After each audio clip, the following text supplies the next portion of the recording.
What's up, everyone? Paul here from the Hoops Crew to discuss Stephen May and his recent staging attempt that has seen him cop a fine from the AFL of $1,875. And today I want to pitch to you that that is not nearly enough. That is the crux of my thing here. Melbourne supporters, come at me. I'm really frustrated by this. And a lot of people rightly online, I'm sure there were some very honest Melbourne supporters out there as well that looked at the footage, which I can't show for copyright reasons, of Stephen May flinging, who was again? Eddie Ford from North Melbourne, flinging him to the ground, being tackled and being flung to the ground.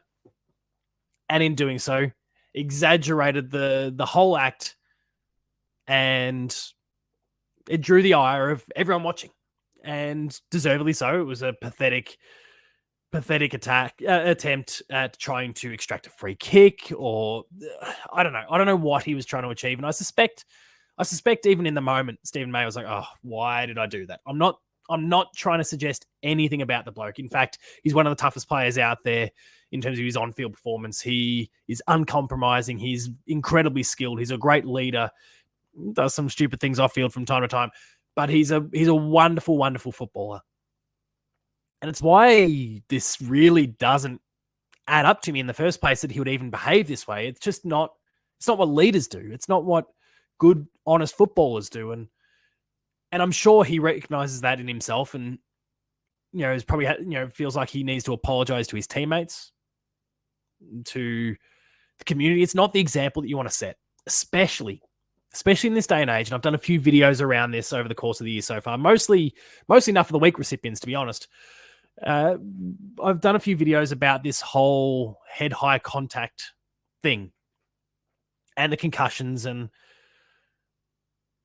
I know that there's some that don't love the topic in the first place, and that, bring back the biff and all that sort of outdated stuff.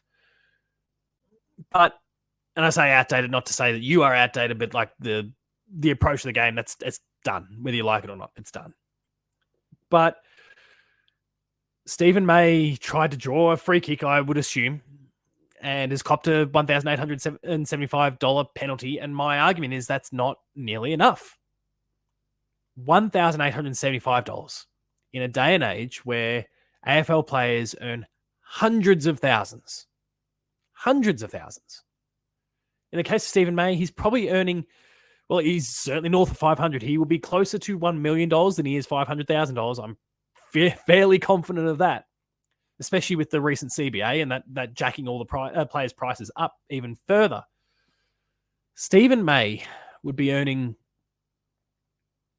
$600,000, $700,000 plus per season. There's no doubt about that. A fine of, and admittedly, that is, of course, before tax. And the more you earn, the harder you get taxed. And he's going to lose a sizable portion of that, hundreds of thousands at least, to tax. But despite that, I don't know, let's take $200,000 away just to toss a number out there. He earns $700,000. He loses $200,000, $500,000 a season, and you fine him $1,875. What message does it send? Nothing. It's a wet lettuce hit. If you want to step out, and let's forget for a second. Let's forget the fact that this is all about around the head high hits and concussions and head traumas and all that sort of thing. It is, of course, a factor in the mix to be considered. No doubt about it. But let's ignore that for a second and focus on the fact that he got a free kick. Bad enough. Got a free kick. But that we don't want to see staging in this game. And if you want the game to have integrity, you don't want this kind of acting and flopping and those sorts of behaviors that we see prevalent in other sports. Soccer is the worst for it. The first second a player recognizes that someone has made contact with them, regardless of where the contact has been made sometimes, shot to the chest, they'll be flopping all over the ground, holding their head. It's ridiculous. I do not understand. Like, the behavior is awful. And no one respects it. but they know that they can somehow get away with it. And I don't want that in our game.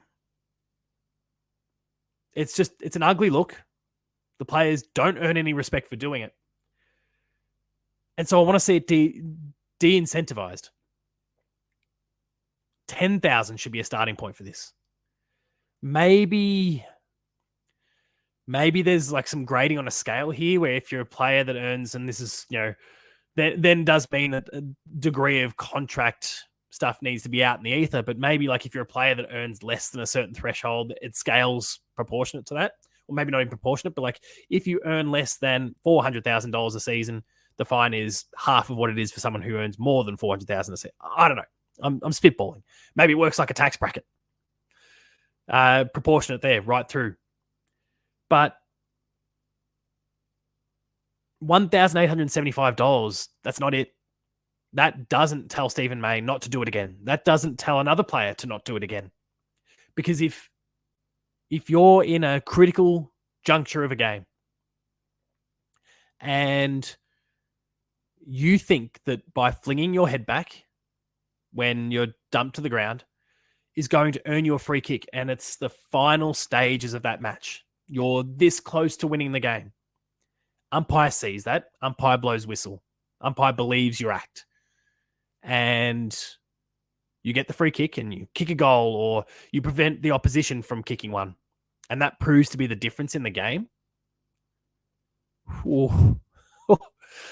You don't actually want to be that player afterwards if that happens. You'll in this Australian sporting society where there's a lot of tall poppy syndrome and a lot of people looking for opportunities to take people down because they've got status, they've got clout, they've got money, whatever it is.